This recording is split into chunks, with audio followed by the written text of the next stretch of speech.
అయితే విషయం ఏంటంటే అధ్యక్ష, now I will come to the subject.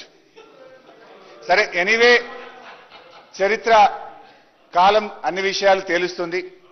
ఈ రిపోర్ట్ అయితే కోర్టు ముందు ఎట్లా నిలబడదు కాక నిలబడదు. బట్ ఈ రిపోర్ట్ అసలు ఎంత డొల్ల రిపోర్టో ఎంత చెత్త రిపోర్టో చెప్పే ప్రయత్నం చేస్తా. అధ్యక్ష, ఈరోజు ప్లీజ్ ప్లీజ్ ప్లీజ్ ప్లీజ్ కొద్దిగా సైలెంట్ ఉందాం ప్లీజ్ ప్లీజ్. అధ్యక్ష, రిపోర్ట్లో ఏం చెప్పారు? The construction of barrage is shifted from Tammidihatti to Medigadda does not appear to be sincere and honest అనే పదాన్ని ఉత్తమ్ కుమార్ రెడ్డి గారు చదివి వినిపించారు. కమిషన్ చెప్పింది అని చెప్పారు. అంటే ఈ చెత్త రిపోర్ట్ అని ఎందుకు చెప్తున్నానో ఇప్పుడు I will explain now how trash this is. అయితే అధ్యక్ష, హైడ్రాలజీ విభాగం చెప్పిన లెక్కల ప్రకారంగా మీరు ఏదైతే 160 టీఎంసీల నీళ్లు అక్కడ తీసుకోవాలనుకుంటున్నారో ఆ నీళ్లు అక్కడ లేవు అని ఎవరు చెప్పారు? కేంద్ర జల సంఘం చెప్పింది.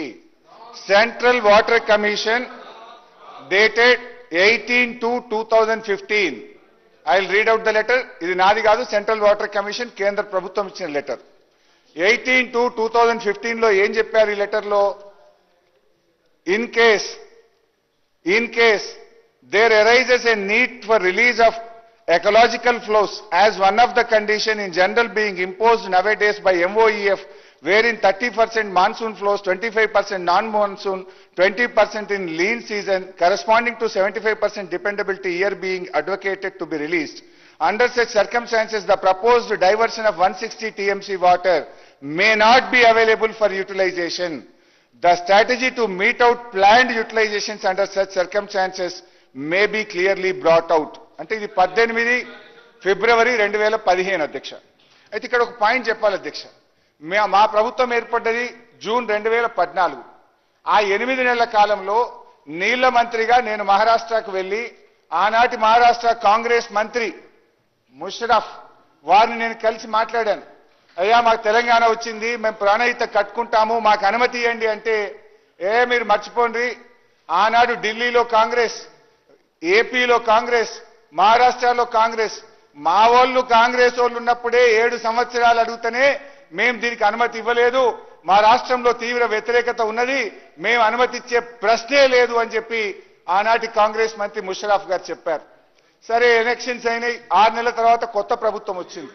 ఆ కొత్త బీజేపీ ప్రభుత్వం ఏర్పడితే నాటి ఇరిగేషన్ బీజేపీ మంత్రి దగ్గరికి కూడా నేను వెళ్ళాను. అయ్యా, మేము ఇక్కడ కట్టుకుంటాం, కొత్త రాష్ట్రం నీళ్ల కోసం ఉద్యమం జరిగింది, దయచేసి మాకు అనుమతి ఇవ్వండి 152 మీటర్లలో అంటే ఆయన కూడా సమస్య లేదు, మేము ఒప్పుకునే ప్రశ్నే లేదన్నారు. దెన్ కేసీఆర్ గారు స్వయంగా మహారాష్ట్రకు వెళ్లి మహారాష్ట్ర ముఖ్యమంత్రిని అన్ని రకాల ప్రయత్నం చేసిన, ఆనాటి గవర్నర్ విద్యాసాగర్ రావు గారి సమక్షంలో ఎన్ని ప్రయత్నాలు చేసినా, నేను దీని మీద పోరాటం చేసినా, అరెస్ట్లు అయినాము, మేము ఒప్పుకునే ప్రశ్నే లేదు అని చెప్పి మహారాష్ట్ర తేల్చి చెప్పింది. చెప్పడమే కాదు, లెటర్ కూడా రాశారు. I read out that letter. So ఒకవైపు మహారాష్ట్ర ఒప్పుకోనడం, మరొక వైపు